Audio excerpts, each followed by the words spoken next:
Selamat datang di YouTube channel KHN Learning. Pada video kali ini, saya akan membahas implementasi ERP yang meliputi konversi sistem, kesuksesan implementasi ERP, dan juga kegagalan implementasi ERP. Yang pertama adalah konversi sistem. Tujuan konversi sistem adalah menggantikan sistem lama menjadi sistem baru, di mana sistem baru tersebut harus lebih baik, lebih user-friendly, dan cara kerja menjadi lebih efisien dibandingkan dengan sistem lama. Ada 4 metode umum konversi dari sistem lama ke sistem baru. Yang pertama adalah sistem paralel.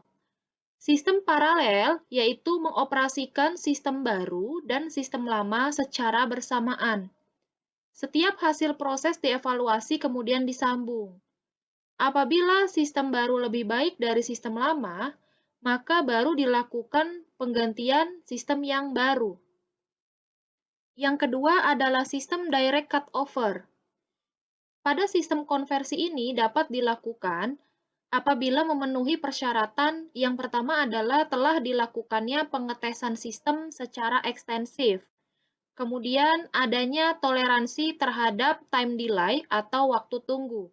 Dan juga pengguna dipaksa harus menggunakan sistem yang baru. Yang ketiga adalah sistem pilot approach. Strategi konversi sistem pilot approach ini dilakukan apabila terhadap beberapa lokasi atau site. Misalnya pada sistem bank, franchise, restoran, supermarket, dan lainnya. Pengujian dan pengoperasiannya dilakukan pada suatu site terpilih, dan apabila hasilnya memuaskan, baru dilakukan konversi di site lain.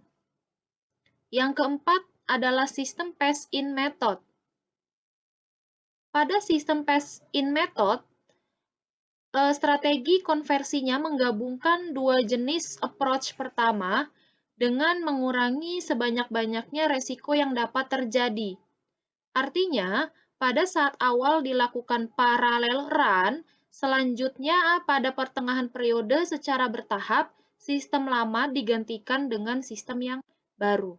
Selanjutnya adalah kesuksesan implementasi ERP. Ada 4 hal yang dapat mempengaruhi kesuksesan dari implementasi ERP pada perusahaan. Yang pertama adalah user focus dan teknologi fokus.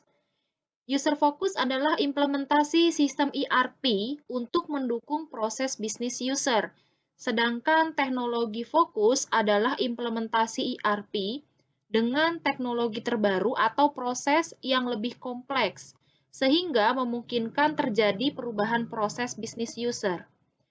Sebaiknya sistem ERP fokus pada kebutuhan user. Fokus teknologi dapat dipertimbangkan setelah fokus usernya selesai. Yang kedua, tata kelola dan alokasi sumber daya manusia atau SDM.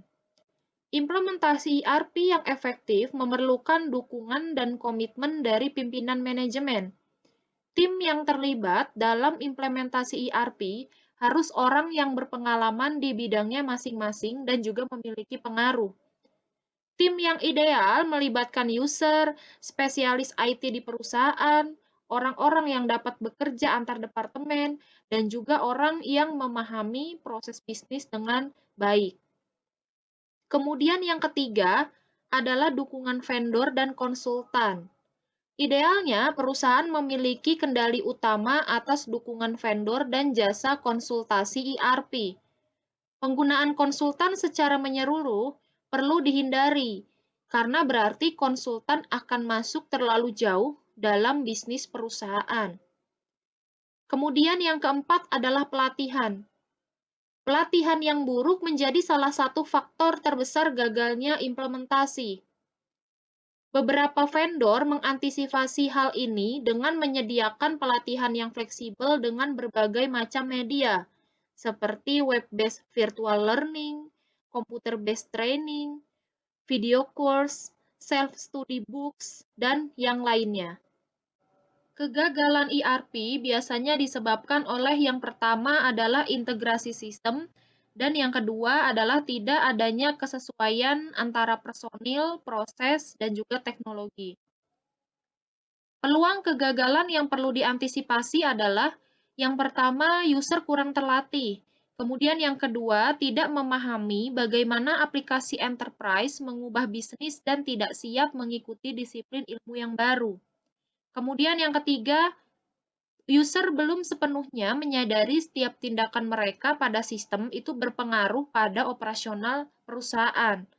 Kemudian hasil pelatihan atau training yang kurang sesuai, sehingga terjadi ketimpangan ketika training dan juga ketika waktunya implementasi. Selanjutnya, beberapa vendor sudah menyediakan antisipasi strategi untuk mencapai tujuan ideal ERP, yaitu meningkatkan proses integrasi internal ke konektivitas eksternal. Dan juga, waktu dan biaya implementasi itu melebihi anggaran. Pre-implementation tidak dilakukan dengan baik. Strategi operasi tidak sejalan dengan bisnis proses desain dan pengembangannya. Dan orang-orang tidak disiapkan untuk menerima dan beroperasi dengan sistem yang baru. Yang terakhir adalah kurangnya edukasi dalam tahap implementasi akan memberikan kesulitan bagi user yang justru akan memperlambat proses bisnis. Sekian pembahasan saya mengenai implementasi ERP yang meliputi konversi sistem, kesuksesan implementasi ERP, dan juga kegagalan implementasi ERP. Untuk yang sudah menonton dan menyimak, saya ucapkan terima kasih. Semoga bermanfaat.